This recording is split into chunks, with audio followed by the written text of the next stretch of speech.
بەناوی خوای بەخشندە و میهرەبان سڵاو و ڕەحمەتی خوای گەورەتان لەبێ خۆشەویستان. خۆشحاڵم لە ئەڵقەیەکی دیکە لە بەرنامەی ستودیۆی 147 دەگەمەوە خزمەت ئێوەی بەڕێز و خۆشەویست. لەو کارنامەی کە کۆمەڵی دادگەری لە بۆ خولی شەشەمی پەرلەمانی کوردستان دایناوە، یەکێک لەو تەوارانە باسی ئیسلام و بەها باڵەکانە. دیارە کۆمەڵ زۆر جەختی لەو بابەتە کردێتەوە، بە تایبەتی پاراستنی بنەما ئاینەکان، بەها کۆمەڵایەتیەکان و پاراستنی ئەو ئەرکێ ئیسلامیەتەی کە کۆمەڵ هێخستە سەر شانی خۆی. لەم بەرنامەیەدا ئەم تەوێرەیە گفتوگۆ دەکەم کە هەردوو میوانی من کاندیدانی کۆمەڵی دادگەرین لە بازنەی هەولێر زۆر بەڕێز ئەنوەر سەباح، کاندیدی ژمارە 12 زۆر بەخێر بێی. زۆر سپاس. و زۆر بەڕێز مامۆستا ڕێباز محەممەد، کاندیدی ژمارە 8 لە بازنەی هەولێر زۆر بەخێر بێ مامۆستا. زۆر سپاس، دەستان خۆش. کا حازی بەر لەوەی بسمە سەر تەوەرەی کارنامەکە. هێزەکانی دەسەڵات لە شوێی ئیسلامەتی و موسڵمانەتیدان بە تایبەتی لەو هەڵمەتی هەڵبژاردنە زۆر باسی دین دەکەن، لەبەرەوان تەچی و خانەقا و نوێژ و مزگەوت و نازانچی بەبەر ناکەوێت. بسم الله الرحمن الرحیم. حەمد و سپاس بۆ پەروەردگار، سەلات و سەلام بۆ جانی پێغەمبەری پێشەوا صلی الله عليه وسلم. سپاس بۆ تۆ کاک محەممەد، سپاس بۆ پەیام، زۆر بەڕێز کاک مامۆستا ڕێباز بەخێر بێ یاخوا. سپاس بۆ برایانەی پشتی کامێرا کۆنتڕۆل. باسی کوێی دەسەڵات بکەم، باسی کام، یعنی نازانم باسی مەبەستت چییە لە پرسیارەکەت؟ حەزم لێ وەبی ڕوونتر ئەمنیش بزانم قسەی لەسەر بکەم. لەو هەڵمەتی هەڵبژاردنەی ئەوە کۆمەڵ دیارە کە باگراوەندی ئیسلامیە و باسی بەها باڵەکان و پاراستنی بەهای خێزان دەکا. لە چەند خولی پەرلەمانیش داکۆچی لەو بابەتە کردووە، بە تایبەتی ئەو بابەتانی کە پەیوەستن بە خێزان و کۆمەڵگە و ئەو بابەتە. بەڵام ئێستا دەبینین ئەو هێزانی کە لە دەسەڵات و هێزی ئەلمانی ناشێنەوەکەوان ئەلمانینە، ئەوان لەنگۆ گەرمترینە لەو بابەتی کە باسی پاراستنی بەها و خێزان و مزگەوت و نوێژ و مەلا و کام بەها دەمن لە تو دەپرسم. باش ئاخە من جووا بۆی کە بابینێر تەواو سەرنج بدا بزانم باسی کام بەها دەکەی کە دەسەڵات ئەگەر بەکو قیەمێک بەهایەک هێشت بێت وەرە ناو میلەتە نەهێشتیتەوە. ئەسڵەن کاکە جەنتۆوەرە ئەو هەولێری سوڵتان مزەفەر، هەولێری بەڕاستی عولەما و هەولێری حجرە و هەولێری دین و خواناسی و عیبادەت و پیاوچاکی و جوامێری، ئێستاکە بۆتە هەولێری گوندی لوبنانی و هەولێری گوندی فلان و هەولێری کافتریاکان و هەولێری شەوانی ڕەقس و سەمای شەوان و هەولێری ماڕ و بار و مەلهەکان و هەولێری قومارخانەکان. لەگەر ئەو پەڕی ڕێز بە شەرەفی شاری هەولێر کە ئەلحەمدولیلا تا ئێستاش لەگەڵدا بێ بای خۆی قیەم و ئەخلاق ماوە. لە بەچی ئازادی بەرتەسک دەکەنەوە؟ ئازادیان بەرتەسک نەکردێتەوە. نانە ئازادیان بەرتەسک نەکردێتەوە، ئازادی بێ ئەخلاقیان ڕەها کردووە. بەڵام ئازادی چوونە مزگەوت و قورئان خوێندن و دەور و نەسیحەت و ینی ئەو شتی کە بەڕاستی بۆنی موسڵمانەتی لێ بێ بەڕاستی ئەگەر هیچ دەسەڵاتیان بێ خۆ ئاگادارە نایێنن. بەڵێ ئازادیان فراهم کردووە بۆی کە تۆ قمار دەکەی، دەچێ نادەکان، بۆی کە بە سەرخۆشی دێوە، بە بێهۆشی دێوە، هەموو بەڕاستی ڕادەبوێری ئازادە، خەڵک ئازادە بوو. بەڕاستی ئەم حکومەتە پشت و پەنای هەموو ئەوکان ئەوانەیە کە خەریکی ئیشی فاحیشن، بەڵام دەرگای مزگەوتەکانی داخستووە، دەرس و دەورات و نەسیحەت و قورئان ڕاگیراوە. ئەوە شتێکیش نییە بەڕاستی ئەمن وەکە ئێستا کە لێرە کاندیدم و لە بانگەشەی هەڵبژاردن بیکەین، ئەوە واقعەکە هەموو خەڵک دەزانی ئەو ڕۆژ نییە، ئەوە دەمێکە ساڵانێکە بەڕاستی ئەوانە کار لەسەر ئەوە دەکەن ئیسلام بچێتە دەرێ ناو میلەتە و قیەم و ئەخلاق و بەها نەمێنێ، ئافرەتان و خوشکان و دایکانی مسلمان لە ماڵەوە دەربێنن. لە پێناوی چی؟ وەڵاهی لە پێناوی ڕازیکردنی ئاغاکانیان، لەبەرەوەی ئەوان پێیان وتراوە ئەوان سەرکارن، ئەوانە با پێت بڵم ئەسڵەن ئەمە شتێکمان نیە بە ناوی حکوومەت، بە ناوی دەسەڵاتی کوردی. ئەوانە بازرگانن، ئەوانە تەنها و تەنها خەریکی بازرگانی خۆیانن و تەنها و تەنها خەریکی خۆ دەوڵەمەندکردنن. کاکە من لە زۆر لە بەرنامەکانیش باسم کردووە کاکە ئەوانە هاتن، ئەوانە لە ڕاپەرین چیان هەبوو؟ حەز دەکەم بەس بزانم ئەوانە کە لە ڕاپەرین لەنەوەتوێک کە بە واستەی ئەوەی کە هێزی نێودەوڵەتی عێراقیان لاواز کردو و خەڵکی تووڕەی هەرێمی کوردستانیش ئەوجا بە واستەی ئەو خەڵکەوە بە واستەی هێزی هاوپەیمانان و لەسەری هەمووشیانەوە قدرەتی خوای پەروەردگار وای کرد کە سەدام حوسێن بێتە خوارێ، ئەو ڕژێمە دیکتاتۆرە بڕوە. بەڵام ئەوان هاتن هیچیان نەبوو. ئێستا ئەوان لە جیاتی سیارە تیاری تایبەتیان هەیە کاکەچیان لە زیاتی ئەوەی کە نەوت لە سۆبە بکەن ئەویان نیە ئەوان بیرە نەوتیان هەیە کاکە جان ئەوان کوڕەکانیان زانکۆی تایبەتیان هەیە کاکە جان خەڵک لە کوردستان ئێستاکە نازانی چۆن بژی برا ئەوان خواردنی ئێرە هەر ناخۆن کاکە ئەوان گوتیان ئێمە چی هۆکارە کاکە یەکێتی پارتی هۆکارم برا کاکە کاگنێچیروان چی وت نەیوت هەموو خەڵک دەبێت لە خێروبێری ئەم نەفتە بەشدار بێ بەشدارە خەڵک بەس زین لە چی لە ژەهر و لە دووکەڵ و لە تۆز و خۆڵی پاڵاگوەکان بەشدارە بەڵام پارەکە دەچێتە باخەڵی ئەوان بەڵێ خەڵک لە توژبوون بە سەرەتان خەڵک لە ماڵوێرانی خەڵک لە دەربەدەری لە قوربەسەری خەڵکێک زۆر منداڵەکانی هەمووی چوە هەندەران خەڵکێکی زۆر بەڕاستی ئێستاکە کرێی خانووی پێ نادرێ باشە ئەوە بەشداریکردنی ئەوەیە خەڵکە لە خێروبەری ئەو وڵاتە بڵێ بەڵام ئەوانیش ئێستا بڕۆ بزانە لە چ ژیانێکدا دەژی باش کە حازی دەگەڕێ وڵات مامۆستا ڕێباز دووبارە بە خێربەی کاندیدی ژمارە 8 لە لیستی 147 کۆمەڵی دادگەری وەک باسم کرد لە بنەما گشتەکانی شاتووە بەوەی کۆمەڵ زۆر داکۆچی لەم خاڵە دەکا پاراستنی ناسنامەی موسڵمانیەتی خەڵکی کوردستان و ڕێگریکردن لە دەرچوونی هەر یاسایە کە دژ بێ بە بنەمانە گۆڕەکانی ئاینی ئیسلام جەنابەت مامۆستایەکی ئاینی و لە نێو کۆمەڵگەی و لە بابەتی کۆمەڵایەتی زۆر تێکەڵی لەگە خەڵکی ئەمە چەندە سوودی لە بۆ خەڵک هەیە ئایا گرفت و کێشەی کۆمەڵایەتی لە پاراستنی ناسنامەی موسڵمانیەتی خەڵکی کوردستان کاریگەری دەبێت لەسەر خەڵک یان چۆن بسم الله الرحمن الرحيم الحمد لله والصلاة والسلام على خير خلق الله محمد رسول الله صلى الله تعالى عليه وآله وصحبه وسلم ومن والاه دەست خۆش کاک محەممەد زۆر سپاس بۆ وتابە نرخەکانی کاک حاجی ئەنوەر و دەست خۆشی لە برایان دەکەین بەڕاستی کاک محەممەد ئەو بابەتە یعنی پێم وایە بەڕێی من ئێستا یعنی باسی بکەین و باسی نەکەین وەکو یەکە لەبەر ئەوەی ئەو دەسەڵاتە لەبەر ئەوەی ئەوانە کە بە بەرنامەدا ڕێژیەوە لە ماوەی 32 ساڵی تەمەنی گرتنە دەستی دەسەڵاتی ئەو هەرێمەیە کاریان لەسەر ئەوە کردووە بەها باڵەکان لە نێو کۆمەلگەدا دەربێنن کاریان لەسەر ئەوە کردووە لە بری دەهێنانی هەر بەهایەکی باڵا بەهایەکی نەک بەهایەک با بڵێن بابەتێکی قێزەون لە کۆمەلگەدا بچێنن بۆ نمونە دارێکی تەڕیان هەڵکێشاوە دارێکی وشیان لە جێ ئەو چەقاندووە یعنی بۆ نمونە تەسەوڕ کە ئێمە مامۆستای ئاینین قەنەعەت دەکەی خەڵکی وهایە پەیوەندی دەکا دەربارەی غوسڵکردن دەڵێ مامۆستا تەمەنم 30 ساڵە 5 منداڵم هەیە 4 منداڵم هەیە غوسڵ چۆن لە خۆم دەربکەم دەسەڵات سیاسی لێ بەرپرسیارە بێگومان لەبەر ئەوەی وەکو کاک حاجی ئەنوەر باسی کرد ئێمەی موسڵمانان ئێمەی با بڵێن لە هەنە ئیسلامیەکان لەو ڕۆژەی کە دروست بووین و لە هەوڵی ئەوەداین کەەوە ئەو بەها باڵا و جوانانە لە نێو کۆمەلگادا پەرە پێ بدەین بیگەشتێنینەوە ئیحتیمامی پێ بدەین بەڵام ڕێگریمان لێ دەکەن بۆ نمونە ئەگەر تۆ ئێستا بتەوێت لە شاری هەولێر لە هەر جێگایەکی هەولێر بتەوێت قوتابخانەیەک مەدرسەیەکی دینی دروست بکەیت چۆن ڕێگات پێ دەدەن دروست بکەیت چۆن ڕێگات نادەن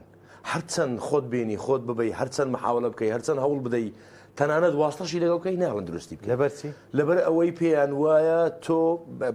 باگراوندێکت هەیە یان ناوێکرد لەسەر دروست دەکەن کە کاتێک تۆ دەتەوێت مەدرسەیەکی دینی دروست بکەی پێت دەڵێن تیرۆریست پێت دەڵێن تونڕەو هەر بابەتێک لە بابەتەکان ناوێک لێ دەن ناڵن دروستی بکەیت بەڵام دەی وەرە با بەیانی دوور لە ئەو مەقامە جوانە و ئەو کەناڵە بەیانی با کەسێک بچێت سنتەرێکی مەسا دروست بکە بزانم بە چەند ڕۆژ ئیزازای پێ دەدەن بەخیلالی 3 ڕۆژ ئیزازەکەی وەردەگرێت با بەیانی کەسێک بچێت باڕێک دروست بکە بەخیلالی 3-4 ڕۆژ ئەو پەڕی هەفتەیەک ئیجازای پێ دەدەن بەبێ چێشە بەبێ دوو دڵیش تەنها یەک مەرجیان بۆی هەیە پێی دەڵێن کاکە دەبێ ئەو کەسانەی ئەو کارمەندانەی کە لە شوێنەکەی ئێوە ئیش دەکەن بابەتی تەندروستیان تەواو بێ و بابن فەحس و فعوساتیان هەبێ ئەوەش بۆ کەسانێکە کە واستەیان نییە بۆ کەسانێکە کە دەوڵەمەند نین بۆ کەسانێکە کە بەرپرسێک لە پشتی نییە بەڵام ئەگەر کەسێک بەرپرسی لە پشت بێ ئەوەشی ناوێت هەر چ کەسێک دێنی بابێ لە سنتری مەساج و دیسکۆکان ئیش بکاتن ئەم تێکدانی بەها جوانانە هەمومان دوای تێدا زەرەرمان نابین کاک محەممەد بۆ خۆی ئەوان دەیانەوێ لەگەڵ ڕێزم بۆ هەموو بینەران ئەوان دەیانەوێت گەنجەکانمان گەوت بکەن دەیانەوێت گەنجەکانمان لە بیر و هۆشی ئەوەدا نەبن کەوا باسی سیاست بکەن باسی دەسەڵات بکەن باسی ئەو کورسیانە بکەن کە ئەوان لەسەریان دانیشتون بۆیە ئەو شتانە دێنن بۆ ئەوەی مێشکی گەنجان بفڕێنن مێشکیان سەرقاڵ بکەن بەو بابەتانەوە کە لە دژی بەهاوەڵات جوانەکانی کۆمەلگای کوردیە لە دژی دینە بۆی ئەو گەنجە سەرقاڵی مەساج و باڕ و دیسکۆکان بێ کاکە تۆ ئێستا لە شاری هەولێرەوە ئەگەر بەرەو مەسیف کاتێک دەردەچی لە سەیتەرەی ئاودیو دەبی سیر کە 20 سیارە 100 سیارە ڕاوەستاوە هەمووی دانیشتۆ مێزی کوشتێکی دانەوە خەریکی مەشروب خواردنەوەیە کە بەرەو کەرکووک دەڕۆی هەر لە تەنیشت قەبرستانی گردەڕەشەی هەر لە پێشی قەبرستانەکەی هەر پشتیان قەبرستانە لەوێ دانیشتون هەموو شەوێ خەریکی خواردنەوەن باشە ناوی دەسەڵاتە لەکوێ لێ ئازادی تاکە کەس ئەو ئازادی هەر کەس چۆن مامەڵە دەکات قسەکەیان تەواوە ئازادی تاکە کەس بۆ کەسێک کە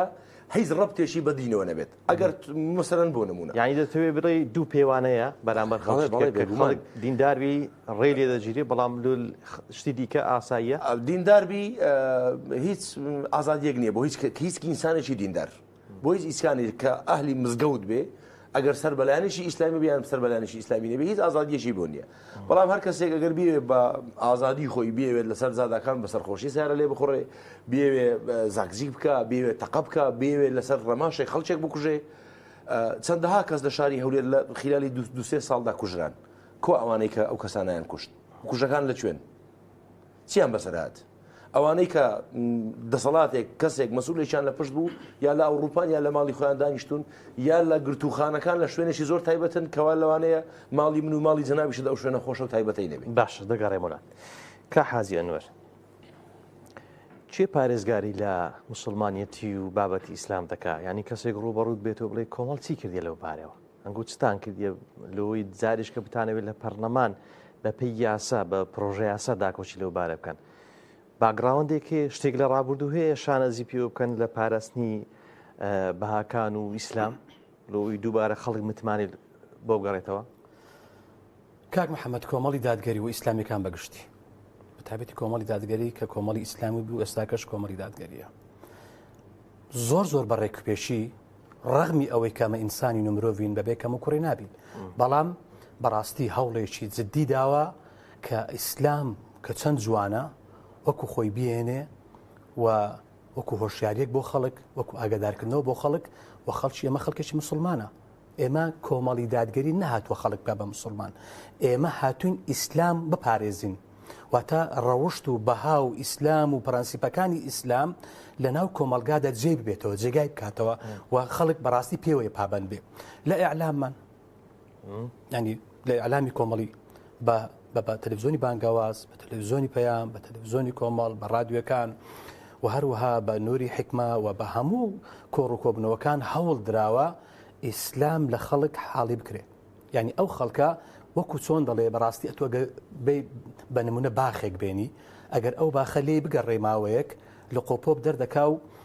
بەڕاستی دەشێوێ بەڵام کۆمەڵ هەوڵی داوە هەمیشە ئیسلام بە بەردەوام لەگە ئەو خەڵکە ڕابهێنێ ینی وابکە خەڵک ینی ئیسلامی خۆش بووێ ئیسلامێکی جوانی بەڕاستی بە خەڵی نیشانداوە ڕەغمی کە کوڕیش گوتمان هەرە هەیە لە ئیعلاممان لە ڕاگەاندن وەکو برێن لە هەموو بابەتێک بە حقیقت لە تەنانەت لە ڕەفتار و کردداری تاکتاچی کۆمەڵی دادگەری لە حکومڕانیمان وەکو وەزیر و وەکو پەرلەمانتار وەکو بەڕێوەبەر ینی هەموو شتێک بەڕاستی ڕنگدانەوەی ئیسلامی تێدا بووە و تەنانەت لەو پرۆژە یاسانەی کاکە خۆ هەندێک لەمێژ نییە هەوڵیاندا هەر ئاوها بە زۆری زۆرداری بابەتی هاوڕەگەزبازی ئەو بابەتان لە بێنە پەرلەمان چێ ڕێگری بوو ڕێگر بوون چێ کۆمەڵی دادگەریەک لەو ڕێگریانە بکاک یەک لەو حزبانە بوو کە بەڕاستی بە هاوکاری خەڵکی تری ناو حزبە ئیسلامیەکان و هەروەها بە هاوکاری خەڵکێکی بەڕاستی کە هێشتا قێم و ئەخلاقیان تێدا ماوە الحەمدولله ڕێگری لێکرا و بەڕاستی کۆمەڵی ئیسلامی پێداگریش دەسە ئەوە دەکا کە لە خۆلی شەشەمە و لە ڕەشنووسی ئەم دەستوری هەرێمی کوردستانە کە بڕیارە قسەی لەسەر بکرێ بەڕاستی دەبێت ئیسلام ببێتە مەزدەرێکی ئاساسی تەشریع لە هەرێمی کوردستان بەوە نەبێ بە هیچ شتێکی ڕازی نابین و هەوڵی جدیشی بۆ دەدەین بۆیە کۆمەڵ بەڕاستی بەجددی لە سەرتاوە هەر لەو کاتانێکە لە شاغ بووە پێشمەرگەیەکی بە ئەمەک و بە ئەخلاق و بە ئەدەب بووە هەروەها کە هاتۆتە شاریش بەڕاستی پێشمەرگەیەک بووە و دڵسۆزێک بووە و فەرمانبەرێک بووە و بەڕێوەبەرێک بووە و ڕاگەاندکارێک بووە مامۆستایەک بووە بانکخوازێک بووە کە بە شێوازێک لە شێوازەکان ئەو ئیسلامی کە پێغەمبەری خوا صلی الله علیه و سلم هێناوێتی ئەمە بگەێنێ بە خەڵک و بەدوور بێ لە شێواندنی دین چونکە بەداخەوە کاک محەممەد جان زۆر جار جێمان لێ دەبێت دەڵێن ئیسلامیەکان دین بەکاردێنن بەڵێ کاکە ئێمە دین بەکاردێنین دین بەرنامەکەمانە کاکە ئێمە دەڵێن خوا خودامانە قورئان بەرنامەمانە پێغەمبەر پێشەوامانە ئێمە درۆ ناکەین لەگەڵ پەیامەکەمان ئێمە دەمانەوێت بینە دەسەڵات ئێمە دەمانەوێت ئێوە دەرکەین ئێمە دەمانەوێت ئێوە بەڕاستی دادگایی بکەین ئێمە دەوانێت ئەو ڕۆژ بۆمان نەکرێت سبەی دەیکەین هەر دەیکەین یعنی ئەمە پێمان شەرم نییە کاکە گیان بەڵام زەحمەت نەبێ ئەوان کە نازانن هەندێکیان قیبلە ڕووی لە کاملایە بەڵام لە کاتی مەولودی پێغەمبەر صلی الله علیه و سلم دێن کۆڵان بە کۆڵان دەگەڕێن ینی بەیان نامە بڵاو دەکەنەوە نازانم چی دەکەن لە جەژنەکان بۆ چاوبەستی خەڵک پیرۆزبایی جەژن و ئەوانە دەکەن بەڕاستی ئەوە دین بەکارهێنانە ئەو مەلایانەی هەندێکیان کە هاواریان دەکرد لە تەلەڤیزیۆن دەگۆن نابێ دین بە سیاسەت بکرێ نابێ ئەوها بکرێ بڕۆ بزانە بەخۆی ڕۆژەتاوەرە لە کۆبنەوەکانی حزبی بەشدارە و خەڵک بانگ دەکات بۆ دەنگدان بۆ پارتی ینی پێم سەیرە شتێک کە ئێمە بە ئاشکرا دەڵێن موسڵمانین و بە ئاشکرا بەرنامەکەی خۆمان بەکاردێنین بۆ مەعایب بێ بەڵام ئەو لە دۆڵێکە و ئیسلام دۆڵ لە دۆڵێکە بەس دەکاتی پێویستی مەلا بەکاردێنێ قورئان بەکاردێنێ دین بەکاردێنێ هەموو شتێ بەکاردێنێ بەس فی سەبیلی ئەوەی کە ئەو سێکتەرانی کە باس کرد کە کۆمەڵ کاری لەسەکرێت بۆ منە ڕاگەیاندنە ئەوە دەستگاکانە کە بەردەوام بەها باڵەکان فێری گەنجان لاوان گەورە و گوزکە ئافرەت هەرمی دەکە کاریگەری چی بوو لەسەر کۆمەڵگا ئەگەر ئەوە دابڕنین ئەگەر ئەوە نەبێ ئەگەر ئەو پاڵپشتی کۆمەڵ نەبی و دەستگایانە ینی چیت کە دەبینین ئەگەر وەکو گومانیش تەخەیولی لۆ بکەین بەخوا وەکو تونسی لێ دەهات دەبایە بە هەویە بچێ مزگەوت لە چێک حرام دەکرا مەمنوع دەکرا و گەنج ئەسڵەن بەڕاستی نەیدەزانی کاکە خۆ ئێستا ئەو هەموو هەڵایە باسی ئیسلام و ئەوە دەکەن ئیسلام دەکەنە چۆن دەڵێ ها لە کاتی انتخاب ئەو بابەتانە ئیسلام بەکاردێن بۆ خۆیان بڕۆ سەیری منهەجی پەروەردەی ئیسلامی کە لە سەرەتاییەوە بزانێت چیان بەسەرهێناوە باوەڕکە نایناسیەوە ئەسڵەن نازانیەوە پەروەردەی ئیسلامیە ینی کوردیان بە پەروەردەی ئاینەکان باشە من طبعا ڕێزم بۆ ئەو کەسانە هەیە کە لە هەرێمی کوردستان مەسیحین یان کاکەین یان یێزیدین ئەوانە چکە ئەوە من نیم خوا ڕێگەی پێداون خوا دەفەرمێ ئەوەی ڕازیە بە ئیسلام ئەوە ڕازی ئەوەی ڕازی نەدەتوانێت شتێکتر هەر بژێرێ وایە کەواتە کە خوایەک ڕزقیان بدە دروستیان بکە خوایەک ڕێگەی پێدابن ئەمن ناتوان ڕێگەیان لێ بگرم بۆ بەڵکو ڕێگەشان لێ ناگرم و پێغەمبەرەکەشمان صلی الله علیه و سلم فێری کردن و لە ئایەتی قورئانیش خوا دەفەرمێتن ها تەنانەت مامۆستاش لێرە هەتا دەرێ جوێن بەو دار و بەردەژ مەدەن کە ئەوان دەیپەرستن کەواتە ئێمە وەکو کۆمەڵی دادگەری نەکار ئەوە تەیە کە بەڕاستی بە هەموو جۆری هەوڵ دەدەین ئەو ئیسلامە جوانە بگەینە خەڵک باشە ئەو ڕێزیش لە خەڵکێک بگرن کە مسلمان نین بەڵام زەحمەت نەبێ ئەوان بشوێن ئەوان دەیانەوێت لە پەروەردەوە دەست پێ بکەن پەروەردەت نێت کاکەچەند دەیانەوێت هەر لە ڕەوزە لە پەروەردە لە سەرەتایی لە ناوەندی لە ئامادەیی لە کۆلێژەکان هەرچی پێیان بکرێ خەڵک دوور بکەنەوە لە ئیسلام باش حتا مێژوو ئیسلام بشێوێنن ینی خۆ لە دوور نییە بە خەڵکی کوردستان چاکەوەی لەبیر بێ هەرماوەکانی بەر لە ئێستا نەیوتوتی ئەم شەڕی ئوحد و نازانم چی و چی ئەو بابەتانە کە لە چەندین وڵات بەنهەجی خوێندنە لێرە لای باتن خەڵکی بەڵا جوانیان پێوتم باشە مادام وایە شەڕی ناوخۆ دادنین کە چەند هەزار کەسیان لێ کوشت و چەند هەزار بێوەژنیان کرد لەسەر چی بوو ئێستاش بڕۆوە ڕێوی پیاسی دەکات لەو جیانێک ئەوان شەڕیان دەکرد و یەکتریان دەکوشت بەڵێ ماوەستە ڕێباس یەک لەو خاڵانەی کە لە کارنامەکەی کۆمەڵ هەیە کە باسمان کرد پەرەپێدانی بەها باڵەکانی کۆمەڵگا ئەویش لە ڕێگەی بەهێزکردنی ئەو دامەزراوانەی کە باسی کردووە مزگەوت قوتابخانە خێزان کۆمەڵ لە ڕابردوو چی کردو بۆچی دەیەوێت ئەم بەها باڵانە زیاتر پەرە پێ بدا کاریگەری چی هەبووە لەسەر کۆمەڵگا بەڵێ کاک محەممەد ئێمە ئەگەر باسی کۆمەڵی دادگەری بکەین لە بوارانەوە هەر لە مزگەوتەکانەوە کەم مزگەوت هەیە ینی لە هەموو هەولێردا لەوانەیە ئەگەر نەبێتە مبالغە کەم مزگەوت هەیە ئەگەر ئەندامێک یا دوو ئەندامی سی ئەندامی کۆمەڵی دادگەری تێدا نەبێت هەر لە مامۆستای مزگەوتەکەەوە هەتا وەکو مام حاجیشی مزگەوتەکە و هەتا گەنجێکی مزگەوتەکە لی بپرسە دەربارەی ئەخلاقی ئەو گەنجە هەموو شادی بۆ داودە لەسەر سنگ دەڵێ ئەشهەدو بیلا کوڕێکە کە بەزێر بیچێشی ئەوە لە ڕووی مزگەوتەوە لە ڕووی قوتابخانەکانەوە تەماشا بکە لە هەر قوتابخانەیەک کەەوە وەکو کا حاجینۆر باسی پەروەردەی کرد لە هەر قوتابخانەیەک لە بەشتی پەروەردە ئەگەر مامۆستایەکی کۆمەڵی دادگەری تێدا بێ نمونەی هەموو مامۆستایەکانە کە لەو قوتابخانەیە دەرز دەڵێتەوە هەر لە ڕەوزەیەک هەر لە هەموو باکان لە هەموو چین و توێژەکان لە کۆمەلگای ئێمەدا ینی ئەندامێکی کۆمەڵی دادگەری کاتێک لەو شوێنەدا هەسوکەوت دەکا بەڕاستی هەسوکەوتێکی جیاوازە هەسوکەوتێکی مسلمانانەیە خەڵکی شایدی بۆ دەدەن بە شاید حاڵی کەسانێکەوە غەیری ئیسلامیشن ئەمە لە ڕووی خلوقەوە لە ڕووی ڕەوشتەوە لە ڕووی جوانیەوە کە کۆمەڵی دادگەری ویستویەتی جگە لە پەیامی پێغەمبەری پەیامی قورئان و پەیامی پێغەمبەری خوا عەلەیهی سەڵات وسەلام لە ئاکار و ڕەوشتی خۆیدا ئەوە بەدی بکە بۆی خەڵک چاوی لێ بکەن و هەروەها ئەگەر بینە سەر پێچەوانەکەی ئەمان چیان کردووە ئەمان لە هەموو مزگەوتێکدا 2 تا 3 جاسوسیان دامەزراندووە بۆ ئەوی دانەیەشان تەنها تایبەتە جاسوسی بەسەر مامۆستا مزگەوتەکەەوە دەکات بەتایبەتی ئەگەر مامۆستایەکە با بڵین مامۆستایەکی سەر بەدەسەڵات نەبێ جاسوسێکیان مختص کردووە کەوا تەنها لەسەر ئەو مامۆستایە هەرچی هەڵسوکەوت و جوڵەیەکی تۆمار بکێ و سبەینێ تەسلیمی دەستی ئەوام بکە و هەروەهای دانەیەک یا دوانی تریشان ئامادە کردووە بەسەر ئەو گەنجانەدا کەوا لە مزگەوتدا دەمێنەوە دوو قسەی خێر دەکەن یان ئاەتێک یان حەدیثێک بە بیر یەکتر دێنەوە ئەوە لە ڕووی مزگەوتەوە بەس لەو بابەتە ئەوان دەڵێن بیرێکی نامۆتانینە و بیری بابەتی توندڕەوی بۆەوەی کە گەنجان هادەدەن بۆ تون و تیژی و ئەم بابەتە ئەمەی کۆمەڵی دادگەری ئەو کاتێک کە کۆمەڵی ئیسلامی بووین ئەو کاتێک کە چەکمان لەشان بوو لە کاتێکدا کەوا چۆن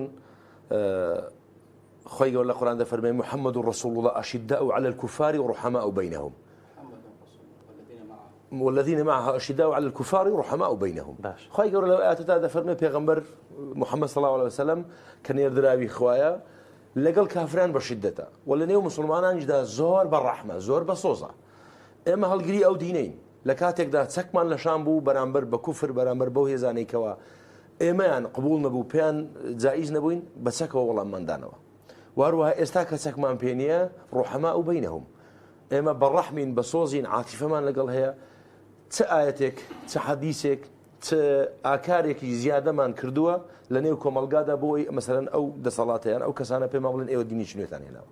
هەشتێکی زیادەمان نەکردو ئەوەی کە کردومانە هەمووی فەرماشتەکانی خوای پەروەردگار یان فەرماشتەکانی پێغەمبەری خۆی صلی الله عليه وسلم تەنها ئەومان جێبەجێ کردو ئايات و حەدیثمان لەسەر خودی خۆمان تطبیق کردووە بەڵام ئەمان لەبەرەوەی پێیان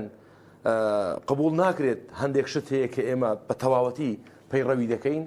بۆیە دەڵن دینێکی نوێتانێ لە نێو کۆمەلگادا خەڵکی وا تێدەگەنن کەوا کۆمەڵی دادگەریان ئەندامانی لانەی ئیسلامیەکان دینێکی نوێیان بەرهەم هێناوە و خەڵکی پێ چاواشە دەکەن بەڵام لە ئەسڵدا ئێمە لەسەر دینە ڕاستەکەین باش ئەوان چاواشەکاری بە خەڵکی لەبارەی بابەتی پەروەردەی ئیسلامی لە ناوەندەکانی خوێندن وردە خەریکن بەوەی کە ئەم بابەتی پەروەردەی ئیسلامی هەرچەندە لە پێشتریشدا بێڕۆڵ کرابوو و زۆر بێبەها کرابوو بەڵام لەوەش زیاتر دەیانەوێ بێڕۆڵی بکەن بەوەی کە باسی ئاینەکان بێن نەگۆڕێ باس لەوە بکەن کە نابێ ئاەت و حەدیسی تێدابێ هەتا ئەگە تێدابێ لەبۆ لەبەرکردن نییە لەبەرەوەی زۆر قسەی دیکە لەو بارەوە دەکرێت کۆمەڵ زەخت لەو بابەت دەکاتەوە کە دەیەوەی پەروەردەی ئیسلامی ڕۆڵی بۆ بژێڕدرێتەوە لە ناوەندەکانی خوێندن 2000 کاریگەری دەبی لەسەر چاکسازی نێو کۆمەڵگا چۆن بۆ خۆی کاک محەممەد ئەوە تەوان بەرنمەیە کە ئەمڕۆنی ئیشی لەسەر دەکەن ئەوان چەند ساڵێکە خەریکی ئەو بابەتەن تەماشاکە لە ناو قوتابخانەکاندا بوو نمونە ئەو مامۆستایی کە ئاین دەڵێتەوە هیچ ڕەبتێکی بە نەک دەرچووی کۆلیژی شەریعەیە نە دەرچووی بەشی زمانی عەرەبیە هیچ ڕەبتێکی بەوانەوە نییە لەوانەیە مامۆستایەکی کوردی بێ لەوانەیە مامۆستایەکی بیرکاری بێت لەبەرەوەی هیچ بەهایەک بۆ دین دانانێن کە لە قوتابخانەکاندا هەیە کەسێکیان داناوە کە مامۆستای ئەو بەشەیە نازانی ئاەتێکی قورئان بخوێنێتەوە بۆ نمونە یەک لە نمونونەکان لە پاری یا پێرار بوو والله ئەعلەم یەک لەو 2 ساڵانە بوو کاتێک کچەکەم هاتەوە وتی بابە ئەو دەرسەمان ئەو کاتێ هێشتان ئاەتەکانی قورئانی تێدا بوو گوتی بابم ئەو دەرسەمان واجبە و ئاەتە ئەوە یەک بوو منیش بۆم خوێندەوە و چەند جارێک بۆم خوێندەوە بە تەجویدەوە بۆی فێر بێت فێرم کرد کە بە تەجویدەوە بیخوێنێتەوە پاشان چۆ قوتابخانە سبێنی هاتەوە گوتی مامۆستا بابە مامۆستا بە منی گوتی تو بە غەڵەتی دەخوێنیەوە گوتم کاوەرە کوڕم زانم چۆن بوو خوێندێتەوە لۆک و غەڵەت خوێن بێتەوە ئێمە پێم وتوی ئەتۆ نەخوێن بێتەوە چۆنم پێ فێر کرد بوو ئەوەی خوێندەوە وتم نەیکوت مامۆستاکە هەڵەکە لەکوێ وتی با لێرە بە من دەڵێ ئەو نونە ئەتو نایڵێی لێرە بە من دەڵێ ئەو نونە ئەتو یعنی کاکە مامۆستایەکە دین دەڵێتەوە نازانی تەجوید چییە مامۆستایەکە وەکو کە حاجی باسی کرد مەسیحیە و دەرسی دین دەڵێتەوە و هەروەها لە ئەساسەوە لە وەزارەتی پەروەردەوەڕا ئەوانە ئیش لەسەر ئەوە دەکەن کەوا دین لە نێو پەروەردەی قوتابخانەدا دەربێنن هەر لە سەرەتاوە دەستیان بۆ کردوتیان ئاەتەکان بۆ لەبەرکردنێت تەنها بۆ خوێندنەوەیە دوای ئەوە هەستان فێری هەندێک ئاکار و هەندێک ڕەوشت وتیان کاکە ئەوە بۆ تعلیماتی کۆمەلگایە پێویستە ئەو منداڵە لەو تەمەنایە بیزانێ ئەیتر وردە ئێستا لە بەرنامەیاندا هەیە هەر ئاەت و قورئانی ئاەت و حەدیثی لەنا و پەروەردەی ئیسلامی لە قوتابخانەکان هەر لا ببن بیکەنە چۆن وەزارەتی ئەوقاف و کاروباری ئیسلامیان وەکردە وەزارەتی ئەوقاف و کاروباری ئاینی دەیانەوێت پەروەردەی ئیسلامیش لا بەم بکەنە پەروەردەی ئاینی بەڵێ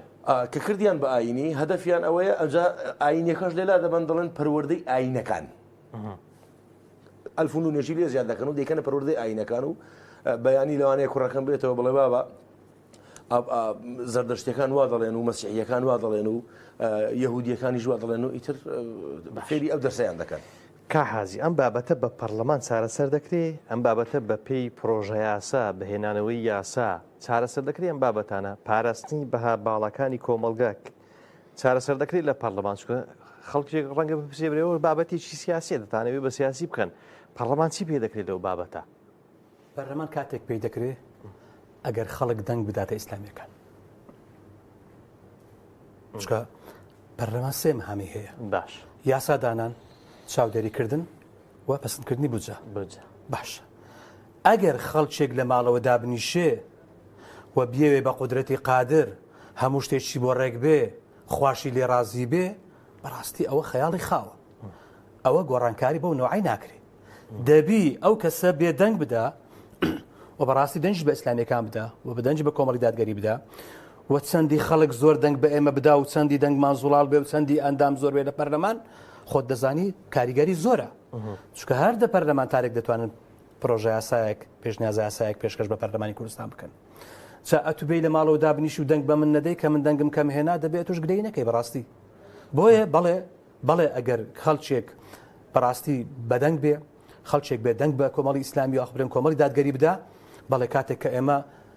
بەڕاستی ژمارەمان زۆر لە پەرلەمانی کوردستان ئەو کاتێک دەتوانین زۆر شت بکەین بە ژمارەیەکی کەم توانیمان شت بکەین ئەی بە ژمارەیەکی زۆر بەڵێ بێگومان دەکرێت و هەم نەکار دەکرێت ئەمە پرۆژە یاسا دەکەین بۆ ئەوەی کە بەهای ئیسلام و قیمەتی ئیسلام چەند جوانە جوانتری بکەین باشە دەتوانین ڕێگریش بکەین لەو یاسا و لەو بڕیارانەی کە دەردەکرێت دژی ئاینی پیرۆزی ئیسلام باش خەڵک بە جۆرێک سەرقال کراوە بە بابەتی مادە بە نەبوونی موچە بە زۆرکردنی قەیران دروستە بڵێم ئاگەی لە بابەتی بەهاکان بەها جوانەکانی کۆمەڵگە نەمایە خەریکە لەلایەش کە بنکۆی دەکەن و زۆر زەرەری تیا دەکەین کاک محەممەد ئەوان دەمێکە ئیش دەسە و بابەتە دەکەن ئەوان بەڕاستی پێت برێم بەداخەوە یانی شتێک هەیە دەڵێ نامێ ئەو کەلیمەیە بەکاربێنن بەڕاستی ئەوان بەئەن قەست خەڵک برسی دەکەن بۆ ئەوەی کە خەڵک مەجبوریان بێ بۆ ئەوەی کە خەڵک بەڕاستی ببێ بە کۆیلەیان خەڵک نەتوانێت هیچ بکە بەڕاستی ئەوەش لە ملەتی کورد ناوەشێتەوە بەداخەوە حیفە ملەتی کورد بێدەنگ بێ بەڵێ ئەوان کار لەسەر ئەوە دەکەن کە خەڵک پێیان نەڵێ زەحمەت نەبێ ئەم هەموو دزیەتان ئەم هەموو پارەیەتان بەز نییە هەتاکەی ینی بۆی خەڵک تەنها بیرەوە کاتۆ ئاوی نییە کارەبای نییە وەڵە نەوتی نێوەزستان هات نازانم کۆمەڵێکی تر خەدەماتی نییە ئەوان خەڵک بەو بابەتە لاوەشیانە مەژغول دەکەن بە خۆشیان خەریکی دزینی نەوت و خەریکی پڕکردنی بانقەکانیان خەریکی کڕینی کۆمپانیا و خەریکی کڕینی باخیرە و تیارە و شەریکاتن لە عالم خەڵکیش دێرە بەڕاستی سەرگەردانە بەوەی کە هاوین دێ لە گەرمان هەر خەریکی ئەوەیە بڕۆ فیزەکەی لێدەوە ئێستا سکرتێکی زیرەکیان هینایە ئەویش بەس زیرەک نییە باشە ئەوان ئەنی بەڕاستی بەداخەوە دەڵێم دەمێکە ئیش دەسە ئەو بابەتە دەکەن و تا حەدێکی سەرکەوتو بوونا چکە بێدەنجی خەڵک سەرکەوتنی ئەوانە بێدەنجەکە هۆکار بووە کاکە جان باشە تۆ ئەگەر میلەتێک ئەگەر بێدەنگ بێ ینی بۆ تۆ ئەگەر شوانێک مەڕەکانی ئاگای لە مەڕەکان نەبێ ئەنی ئەو پەڕی احترامەوە میسالێکە گورک چی لێ دەکا بۆایە ئێمە هەر هەمومان بەڕاستی طبعا مەسئولین ئەمە شوان نین لە بەرخاتری ئەوەی کە ئەندەدار ئەوشتە بەوە دەبێت ئێمە مەسئولین بەرامبەر بە خانەوەدە و خێزانەکانمان مەسئولین بەرامبەر بەم کۆمەلگایە ئەم کۆمەلگایە ئەم حکومەتە لێی مەسئولە بەڵام ئەم حکومەتە ئەو خەڵکە بە ئاقارێکی تێدا دەبا ئەو حکومەتە هەرچی دەیکاتن بە تایبەتی دەسەڵاتێکی تی پارتی چکە ئەم دوانە لێرە و لەوێ بەڕاستی هەردووچیان هەرچی دەیکەن لە پێناوی بەرژەوەندی خۆیان و حزبەکانی خۆیان دەوڵەمەندبوونی خۆیانە بەداخەوە خەڵکێک بەگەڵیان کەوتووە لە ترسایە لە برسان یان هەشە بە خۆشەویستی خۆشیانی دەوێت تاو بۆیان شێت ئازادە خەڵکێکیش بەڕاستی بێدەنگە خۆشویستنی خەڵکێک بۆ ئەوان و ترسانی خەڵکێک بۆ ئەوان و لە برسان خەڵکێک بە دوایان بکەوە خەڵکێکی زۆریش لەولایەکە بێدەنگە ئەوانی کردوتە ئەو کەڵەگایە و ئەو نەوع تعاملێک کە ئێستا ئەوان دەیکەن تەواو لە خەڵکەکەت بەداخەوە تەمینن دڵنیان لەوەی خەڵک دەنگ ناکە بەڵام پێم وایە ئەو جارە وەکو جاران نابێت. پرسیارم لەسەر ئەوە دەبی مامۆستا ڕێباز پاراستی پێگەی مزگەوت و کەسایەتی زانایان و مامۆستایانی ئاینی بە پێی بنەمای یاساییەکان کە کۆمەڵ زۆر داکۆچیری دەکات دەیەوێ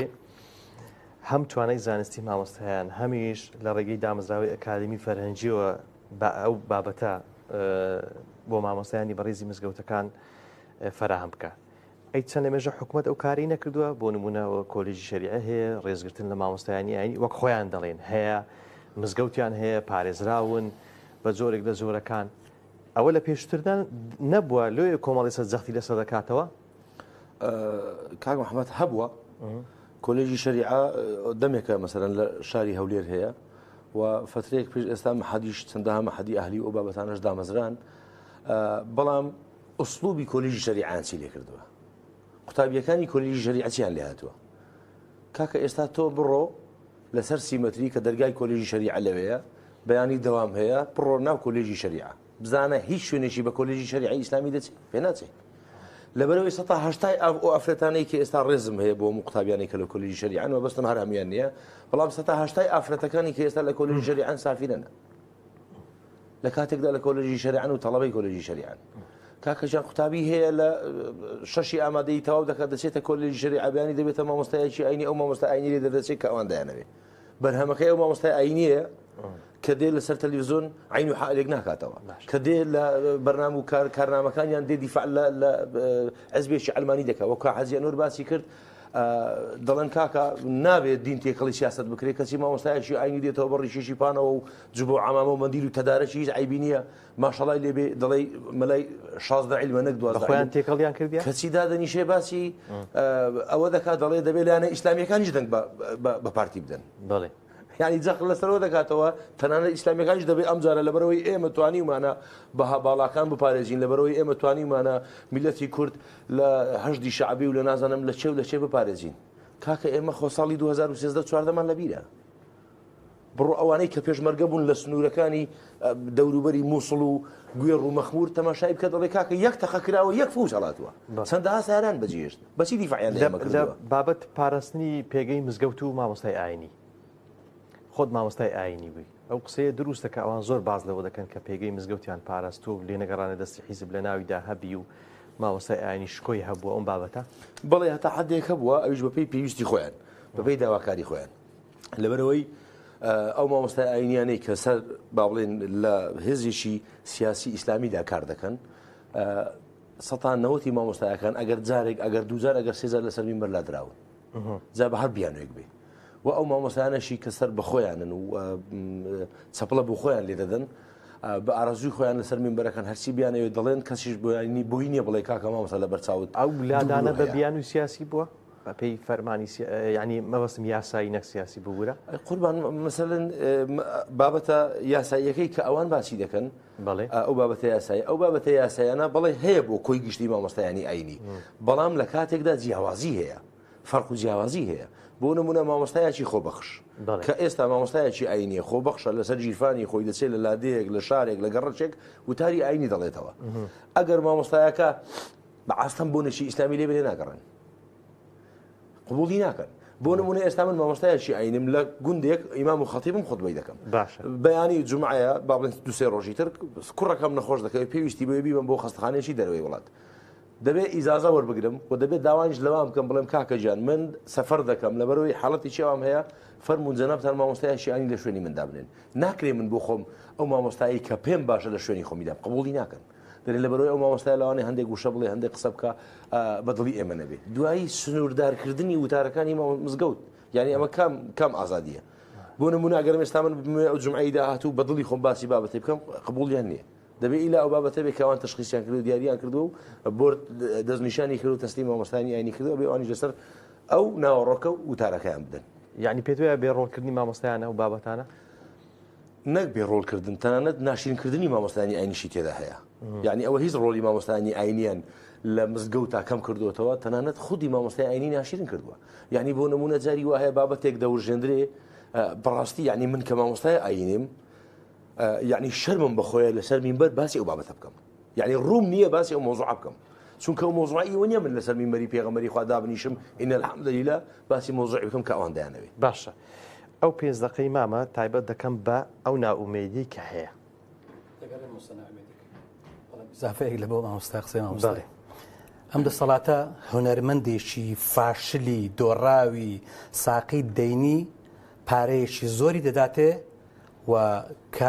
ڕاگەاندنێکی بۆ تەرخان دەکات لەبەر دەستدادنێ و تەرویجیشی بۆ دەکا لە پێناوی داڕمانی ئەخلاقی ئەو میلەتە. بەڵام لە لای ئەولایەدێ مامۆستا کۆت و بەند دەکا مزگەوتی وەکو دائیرەیەک لێ کردووە نوێژەکان بکەن دەرکەی قەپات بکەن مامۆستا دەبی سەروتار و بۆردێکیاندانایە کە بۆردی تەرتیب و ڕێخستی وتاری جمعەیە مامۆستا نابێت لەوە دەربچێت دەبێ باسی ئەو باسە بکە بێ بەڕاستی بێت بڵم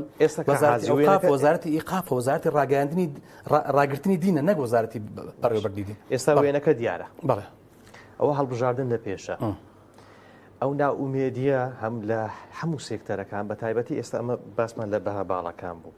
دەکرێت جێ ئومێدی گۆڕانکاری بی خەڵک بسێ